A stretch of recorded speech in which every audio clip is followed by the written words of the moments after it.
Alors dans le monde arabe, j'ai couvert beaucoup de choses. Ça va de certaines guerres à des portraits de chefs d'État, donc souvent des tyrans, mais aussi des festivals de films, des événements culturels comme ça, des portraits de personnalités qui bougent ou qui essayent de faire bouger les choses.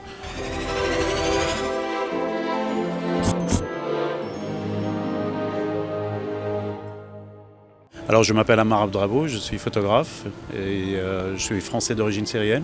En soi, c'est pas passionnant, ça fait souvent rêver, les gens se disent waouh, il est dans les confidences du président, etc. Pas du tout, en fait on fait notre travail, on fait des photos et puis il n'y a pas forcément de relations exceptionnelles. Enfin, ça l'est toujours avec tous les gens qu'on photographie, il y a toujours un rapport particulier, mais je veux dire, c'est pas... on est loin des fantasmes ou des idées qu'on peut se faire sur ce genre de voyage, quoi. Et c'est une région qui a un rapport très particulier à la photo. C'est-à-dire que quand on se promène dans la rue, on a des gens qui vont tout de suite vous dire me prends pas en photo, ou d'autres qui vont tout de suite vous dire prends-moi en photo, s'il te plaît une photo, etc. Donc ça laisse jamais indifférent. J'ai toujours voulu que dans mes photos, il y a aussi ça, il y a la vie, il y a le côté, parfois ça a l'air léger comme le cinéma, mais le cinéma c'est pas si léger, finalement ça change des choses et il y a une industrie, et il y a des gens qui en vivent, etc. Mais ça peut avoir l'air léger comme la mode, et puis des choses plus graves comme la chute d'une ville, comme une guerre, comme une révolution, etc. J'aime bien ces allers-retours, on va dire, entre des choses plus graves et des choses plus légères. Une bonne photo, c'est aujourd'hui on va dire que c'est une photo que les gens partagent, mais en tout cas que les gens s'approprient, que les gens aiment, que très souvent d'ailleurs ils ne savent pas forcément qui en est l'auteur, mais s'ils l'aiment, s'ils voient quelque chose d'eux dedans, s'ils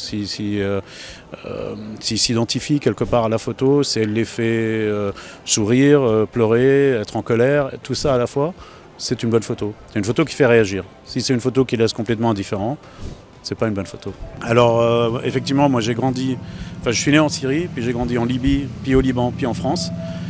Donc c'est trois pays qui sont aussi des pays de trois continents. L'Afrique, l'Asie et l'Europe. C'est des pays qui m'ont apporté quelque chose, ils m'ont apporté une espèce de... j'ai souvent le sentiment d'être partout chez moi, c'est très bizarre. Mais souvent les gens qui ont le sentiment d'être partout chez eux, ils sont aussi nulle part chez eux. C'est à double tranchant. Donc je sais pas, moi, on me met à Jeddah, je suis bien à Jeddah, on me met à Sarajevo, je suis bien à Sarajevo, on me met au Havre, je suis bien au Havre. Enfin, je n'ai pas forcément de nostalgie d'un endroit ou de... Alors bien sûr, il y a des endroits plus chers que d'autres, auxquels je suis plus attaché. Mais c'est vrai que cette triple éducation ou de grandir dans ces endroits différents, d'être dans des écoles différentes, de voir des gens, des univers. En Libye, je me souviens, on allait beaucoup à la plage. À Paris, forcément, c'est plus possible. Il y a plein de choses comme ça, des souvenirs très différents et des expériences que moi j'ai toujours trouvées enrichissantes. Là, les exemples dont on parle, c'est-à-dire le tapis rouge ou la guerre, là on n'a pas trop le choix, on est vraiment dans un instantané, donc on doit travailler très vite, ça peut être similaire. L'un des problèmes qu'on a aujourd'hui, c'est que tout le monde a un appareil photo, ça n'est jamais arrivé dans l'histoire de l'humanité, cette omniprésence de la photo dans nos vies. Mais quand on regarde, tout le monde prend des photos parfois d'un café le matin, parfois s'il hésite entre deux paires de chaussures, il prend des photos et demande à sa femme, à son mari, à ses amis ce qu'ils en pensent, etc.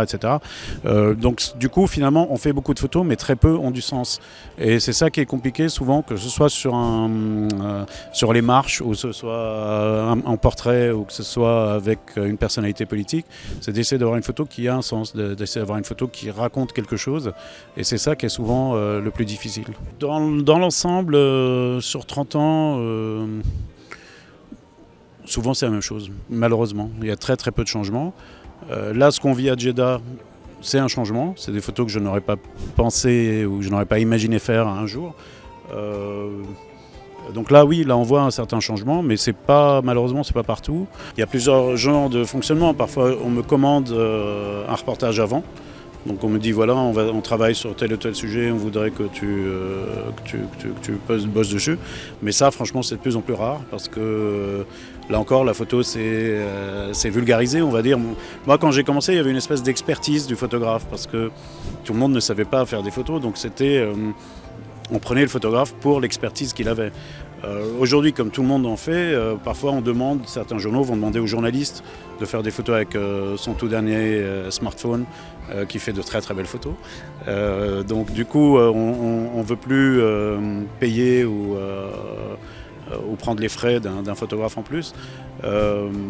Mais disons que c'est un mode de fonctionnement, ça arrive qu'on me le commente parfois, mais le plus souvent c'est moi qui juge de l'intérêt d'une photo ou d'un reportage, qui va le faire, qui ensuite le propose à des rédactions avec plus ou moins de succès.